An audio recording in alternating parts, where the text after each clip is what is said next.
On behalf of the community मैं information minister का शुक्रिया अदा कर रहा हूँ जिन्होंने पेन लिया, वो अपने ऑफिस से आए और उन्होंने आके इशू रिजॉल्व किया। और दोस्तों का ये ख्याल था कि आपको खुद आना चाहिए था क्योंकि इशू रिलेट करता है आपकी मिनिस्ट्री से, बट यार बात नहीं हुई ना, हम बाहर से आए हैं ना, लेट अस टॉक ना। सो मैं सिर्फ हम सिर्फ पॉइंट देखिए आराम से मैं आपको मैं मुदबाना तरीके से बात कर रहा हूं, आराम से बात कीजिए, ये मुनासिब नहीं है, मैं मुनासिब नहीं है, आपसे रिक्वेस्ट कर रहा हूं। देखिए हम जर्नलिस्ट हम लड़ नहीं सकते जी, आपके पास जो इर्द गिर्द लोग बैठे हुए बड़े पावरफुल हैं, इसलिए हम सिर्फ प्रोटेस्ट कर सकते हैं और पीसफुली कर सकते हैं। और जो कुछ आज हुआ है इसका हमने कल बता दिया था। कल हमने आपके लोगों की लिटरली मिन्नतें की हैं, जो जर्नलिस्ट का काम नहीं होता कि ब्रीफिंग कर दें, ये एक ट्रेडिशन है, ये मत अपनी एरोगेंस में ये रहें। हमारी बात नहीं सुनी गई, इसलिए हमें ये करना पड़ा आज। Now coming to the point, and once again thank you to the information minister and the PIO who came to this place despite the hot weather. आप लोग अंदर बैठे थे, आप लोगों का शुक्रिया। माय क्वेश्चन इज, यहाँ बैठ के आपका इंतजार कर रहा था, आपको भी ये म्यूचुअल रिस्पेक्ट की बात। साहब 2 दफा मैं बाहर गया गर्मी में, आपने बात नहीं सुनी। ये गए हैं वे गए, ये म्यूचुअल रिस्पेक्ट की बात ये ना बात करें, म्यूचुअल रिस्पेक्ट की बात होती है। देखिए मैं आपका यहाँ बैठ के इंतजार कर रहा हूँ। ये दोस्तों की तरफ से पॉइंट रजिस्टर हो गया। नो नहीं आप बजट पे आ जाए सर ਤੁਹਾਡਾ बजट है, सानू समझ ही नहीं आई कितने आई है सी। Sir my 2 questions on the budget. आपने चूंकि बजट की आपने हुक्म दिया तो मैं बजट पे पूछ लेता हूं। नहीं आपने हुक्म दिया सर। माय क्वेश्चन इज, आपने डिजिटल इकोनॉमी के ऊपर जो टैक्सेशन की है और आपका जो अभी आप फरमा रहे थे, हमने सुना तो नहीं, लेकिन जो हमारे बैठे बात हुई, जो नजीब साहब फरमा रहे थे कि उसको इनकरेज करना है डॉक्यूमेंटेशन को। आपके बजट का एक ऐसा प्रपोजल है कि अगर 20,000 रुपए तक की शॉपिंग की जाए तो उस पर 400 रुपया टैक्स है, अगर 21,000 रुपए की जाए तो 52 रुपए टैक्स है। आप कैश इकोनॉमी को इनकरेज कर रहे हैं या डिस्करेज कर रहे हैं? 20,000 रुपये 2% रेट है, 21,000 ऑनवर्ड्स, मैं 5 लाख की भी करूंगा तो 0.25%। जरा इस पे क्या ये एनॉमली क्यों है? सेकेंडली, कल आपने फरमाया कि जो ब्रेन ड्रेन मुल्क से हो रहा है और आपने उसका नोटिस लिया और जो एक जुर्माना सबसे ज्यादा टैक्स देने के ऊपर लगाया हुआ है 10%, उसमें आपने 1% कमी फरमाई। सर 1% कमी फरमाने से जो ब्रेन ड्रेन है वो कितना कम हो जाएगा? Thank you sir. जो राना साहब ने बात की रेट्स वाली, टैक्स रेट्स वाली, हमने आपसे कहा हम स्टेक होल्डर से बात करके रेट्स किए हैं। देखें, पहले तो अप्रिशिएट करना चाहिए कि पहली दफा पाकिस्तान में एक ई कॉमर्स को, हाँ अच्छा, रेट्स पे अगर हम स्पेसिफिक आते हैं तो इसमें कैटेगरीज हमने इसलिए बनाई हैं कि one size does not fit all. जिस तरह की प्रॉफिट मार्जिन्स हैं उसी प्रोपोर्शन में इनकम टैक्स लेना चाहिए। और जब हमने डिफरेंट जो रिटेल के आइटम्स हैं उनको जो ई कॉमर्स पे सेल की जा रही हैं उनको जब हमने एक्सप्लोर किया तो जो हाई वैल्यू आइटम्स थे वो इलेक्ट्रिकल गुड्स थे या इलेक्ट्रॉनिक गुड्स थे।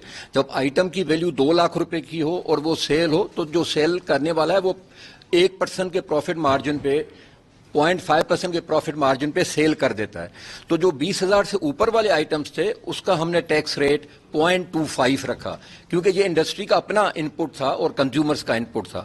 और उसके बाद क्लोथिंग थी, जो बुटीक्स में लोग हाई वैल्यू कपड़े लेते हैं, जो यूजुअली सूट 15,000, 18,000, 12,000 इस तरह का आता है, वहां पे प्रॉफिट मार्जिन भी 10, 15, 20% होता है।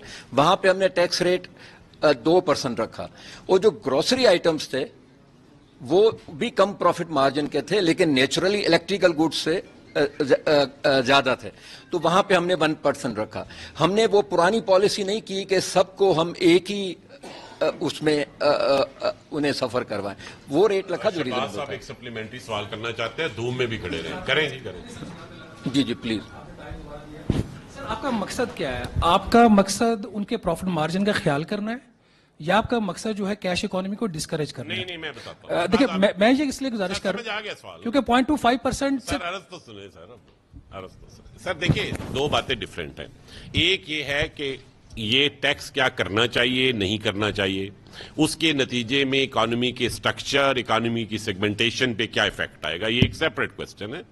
और जो रेट डिफरेंशियल है वो सेपरेट क्वेश्चन है। तो पहले हम सेकंड वाले क्वेश्चन को हैंडल कर लेते हैं जो शहबाज साहब ने बाद में की है, हालांकि पहले करनी चाहिए थी।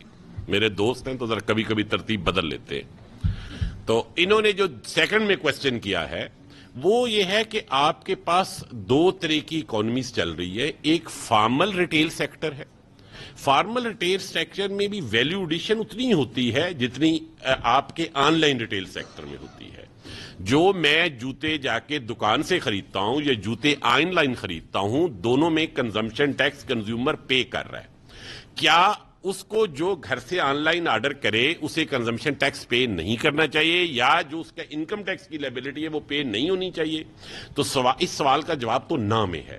تو کیا ہم یہ چھوڑ دیں کہ وہ لوگ جو فارمل کمپلائنٹ سیکٹر میں پی او ایس سسٹم کے اوپر اپنی سیل فلی رجسٹر کرا رہے ہیں، وہ سیلز ٹیکس بھی دے رہے ہیں اور اپنی انکم کا بھی پورا حساب دے رہے ہیں، ورسز ان لوگوں کے جو آن لائن بیچ رہے ہیں، نہ ان کا کوئی انکم کا حساب ہے نہ اس کا حساب ہے، وہ کیش کے اوپر ڈیلیوری لے رہے ہیں. آپ کو پتا ہے میسو کیش ڈیلیوری، آپ سب لوگوں کے ہمسایوں میں یہ کیش ڈیلیوری والے لڑکے ڈیلی بیسس کے اوپر آتے ہیں. اور یہ اب سائز چھوٹا نہیں رہا، یہ سائز بہت بڑھ گیا، اتنا بڑھ گیا ہے کہ جو آل پاکستان ریٹیلر ایسوسیشنز ہیں، جو فارمل سیکٹر کی میں بات کر رہا ہوں، وہ ہزاروں دفعہ ہمارے پاس آئے کہ ہماری مارکیٹ جو ہے وہ جا رہی ہے، اور جا اس لیے کہ ہم اسی 18% ٹیکس رجیم کے اوپر ہیں اور یہ نہیں ہے. تو اگر آپ 18% کا ڈفرینشل کریٹ کریں گے تو آپ لیول پلینگ فیلڈ کو ختم کریں گے. تو لیول پلینگ فیلڈ کو ریسٹور کرنے کے لیے یہ کیا گیا، یہ تو اس کا راشنل ہے why we are doing it. اب جو ڈفرینشل ہے وہ نجیب صاحب نے آپ کو بتایا ہے کہ رفلی 3-4 طرح کے آئٹمز آتے ہیں. اگر انہیں لارج سلیب میں دیکھیں تو ایک لو کاسٹ آئٹم ہے 2-4 ہزار روپے کی، کوئی گراسری آئٹم آ گیا، کوئی اس طرح کی چیزیں آ گئیں 5-6 ہزار روپے کی. پھر ایک کپڑوں کا سیگمنٹ ہے جو رفلی 10 سے 20,000 کے درمیان ہے، اور پھر ذرا مہنگی چیزیں ہیں جس میں الیکٹرانک آئٹمز ہیں 20,000 پلس. اس کی مزید سیگمنٹیشن بھی کی جا سکتی تھی، لیکن ٹو سٹارٹ ود نہیں کی گئی تاکہ ذرا سادہ رہے معاملہ. اب جہاں تو بینک ہے وہاں پہ جب بینک سے پیمنٹ، جب وہ ود ہولڈنگ ایجنٹ ہے تو اسے آئٹم نہیں پتا ہوتا کیا ہے، تو وہاں اس کی جو ویلیو آف آرڈر ہے اس کو ایز اے پراکسی یوز کیا گیا ہے. لیکن جہاں کوریئر ہے وہاں ایگزیکٹلی آئٹم وائز لکھا گیا ہے، اگر آپ نے وہ پڑھا ہو، اور اس میں اسی طرح الیکٹرانک، کلودنگ اور گراسری کی تقسیم کی گئی ہے. اور آپ کو پتا ہے گراسری اور کلودنگ کے درمیان کلودنگ میں پرافٹ مارجن ہائر ہے، یہ آپ مارکیٹ سے چیک کر لیں، آپ لوگ سب معاملے کو جانتے ہیں. اور جو الیکٹرانکس ہیں اس میں ویلیو آف آئٹم زیادہ ہوتی ہے لیکن پروفٹ مارجن کم ہوتے ہیں. تو یہ پرپورشنیلٹی کا پرنسپل ہے جس کے جو سوال پوچھنا چاہ رہے ہیں شہباز صاحب کہ اس کے پیچھے اصول کیا ہے، اصول پروفٹ کے ساتھ پرپورشنیلٹی کا ہے. Thank you.